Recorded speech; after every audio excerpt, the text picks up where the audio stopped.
Active news channel. खबरें वही जो होती हैं सच और असरदार। दोनों शहरों की तमाम हलचल पर रखे बिल्कुल नजदीकी नजर। दुनिया भर की खबरें आप तक पहुंचाए। अस्सलाम वालेकुम नाजरीन, मैं मोहम्मद इम्तियाज अली एक्टिव न्यूज़ में आपका खैर मकदम करता हूं। देखते हैं आज की खुसूसी खबर। कांग्रेस पार्टी की तरफ से आज गांधी भवन में एक मीटिंग रखी गई थी, जिसमें कांग्रेस के सभी लीडर मौजूद थे। फिरोज़ खान साहब और गौस भाई साहब के बच्चों में कुछ बात को लेकर अनबन हो गई। बात इतनी बिगड़ गई कि दोनों में नाइत्तेफाकी पैदा हो गई। फिरोज़ खान साहब ने उस बात को क्लियर कर दिया। देखते हैं हमारे नुमाइंदे हबीब शूटर की ये रिपोर्ट। आप जो मेरे को सब्जेक्ट के बारे में पूछना चाह रहे हैं, ये जो छोटी सर की मिसअंडरस्टैंडिंग हुई, ये सब्जेक्ट ये था कि फेशियल रिकग्निशन ऐप बोल के एक है, और वो ऐप काउंसलर इलेक्शंस में आज से 6 महीने पहले पायलट प्रोग्राम के वैसा यूज़ करे मलकाजगिरी एरिया में। अब मैं पार्टी को ये बात बोल रहा था कि ग्रेटर हैदराबाद में नामपल्ली से लेके चंद्रायन गुट्टे तक ये जो 7-8 कॉन्स्टिट्यूंसियाँ हैं जहाँ पे एमआईएम का दबदबा है, ये लोग कभी भी बोकस वोटिंग से जीतते, कभी भी ऑथेंटिक वोटों से नहीं जीतते, डुप्लीकेट वोट्स, डबल वोट्स इससे जीतते। तो ये जो फेस रिकग्निशन ऐप है, और ये जो है कभी भी बुरखा में औरतों को हायर करते। तो हमारा ये बोलना मतलब है कि बुरखे में हमारी माँ है, हमारी बहन है, हमारी बेटी है, बुरखे से हमारा कोई प्रॉब्लम नहीं है। मगर ये जो बोकस वोट डाल रहे हैं इससे प्रॉब्लम है। तो बुरखा पहनना या नहीं पहनना वो पर्सनल मामला है, मगर अगर से आप फेस रिकग्निशन ऐप रखेंगे उससे आप जाने जाएंगे कि आप कौन है। और इमीडिएटली ये जैसा पायलट प्रोग्राम हुआ, असदुद्दीन आके मीडिया के सामने बोलते कि फेस रिकग्निशन ऐप नहीं होना, प्राइवेसी को इनक्रोच कर रहा, और हमारे को प्रॉब्लम रहता। ये बिल जो लाए वो बीजेपी की गवर्नमेंट लाई, जल्दबाजी में लाई, ऑथेंटिसिटी नहीं है, इनके पास सही डेटा नहीं है। तो मैं पलटा के हमारी पार्टी को बोल रहा था, नोटिफिकेशन आने से पहले अपन इलेक्शन कमीशन दिल्ली और इलेक्शन कमीशन तेलंगाना के पास रुजू होके सेफ डेमोक्रेसी बोल के बोलेंगे, जहाँ पे फेयर, फ्री और ट्रांसपेरेंट इलेक्शन होना। और मैं ये बोला कि बुरखे से प्रॉब्लम हमको ये है कि सामने वाला बुरखे को यूज़ कर रहा, वो बुरखे को हम बहुत इज्जत करते, मगर सामने वाला इंड्यू एडवांटेज ले रहा। उसके लिए हम उनको तोड़ने के लिए हम फेस रिकग्निशन ऐप लाएंगे।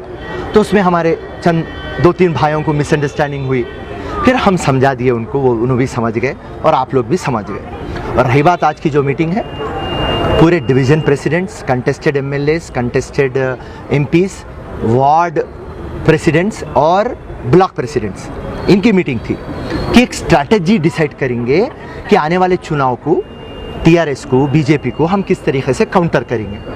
तो आज का मेन मुद्दा ये जो डिवीज़न प्रेसिडेंट्स थे उनसे राय मशवरा लेना और उन लोगों को ये बात बोलना कि आपके बूथों को आप मजबूत करिए, क्योंकि बुनियाद आपके बूथ है। अगर से आप बुनियाद को मजबूत नहीं करेंगे, ना तो महल ठहरेगा ना तो झोपड़ी ठहरेंगी। तो ये थी आज के टॉपिक। सर नामों का भी ऐलान किया सर?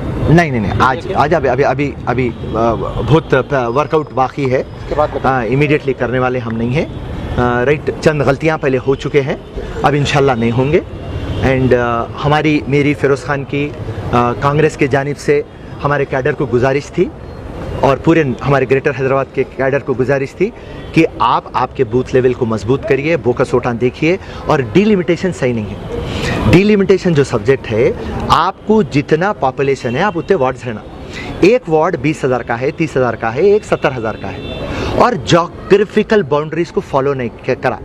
एक आरा कॉर्पोरेटर, उसके अंदर 3 कॉन्स्टिट्यूंसियाँ लग रहे हैं, ये गली कोई दूसरे को जा रहा, वो गली किसी और को जा रहा। तो टीआरएस और एमआईएम मनमानी करके बांट लिए, और ये लोग बोकस वोटिंग, वोटर लिस्ट और डिलिमिटेशन करके ये लोग चुनाव जीत रहे। देखिए, हम कांग्रेस पार्टी को ये बात बोलना चाह रहे हैं, हमारे पास इतने बेहतरीन स्पोक्स पर्सन्स है और इतने महारती है जो केसीआर के हर एक बात को हम आंसर दे सकते, क्योंकि केसीआर सिर्फ बातों का है और कोई भी डेवलपमेंट नहीं लाया। सिंपल बात मैं आप लोगों के सामने रखना चाह रहा हूँ, 2015 या 16 में जब इलेक्शन हुआ तो डबल बेडरूम बोले, आज को 2020 है, एक तो भी डबल बेडरूम आया नहीं आया। तो बट्टेबाजी बातें करने में केसीआर साहब नंबर 1 है और उनके साथ उनके चेले असदुद्दीन नंबर 2 है।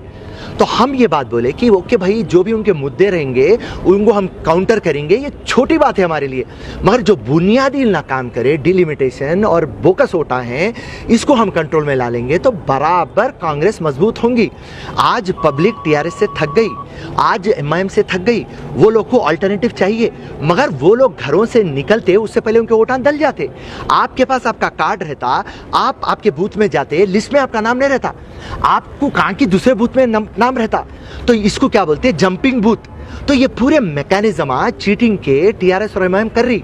तो मैं चाहता था कि मेरे जितने भी डिवीजन प्रेसिडेंट है, कांग्रेस के कार्यकर्ता है, जो जांबाज सिपाही है, वो बात को समझ जाए कि हमारी आखिर गलती का है। देखिए, हम चुनाव हारे बाद हमारे प्रेसिडेंट साहब सही नहीं है, हमारे सीनियर लीडर सही नहीं है बोल के हम तोहमत देते।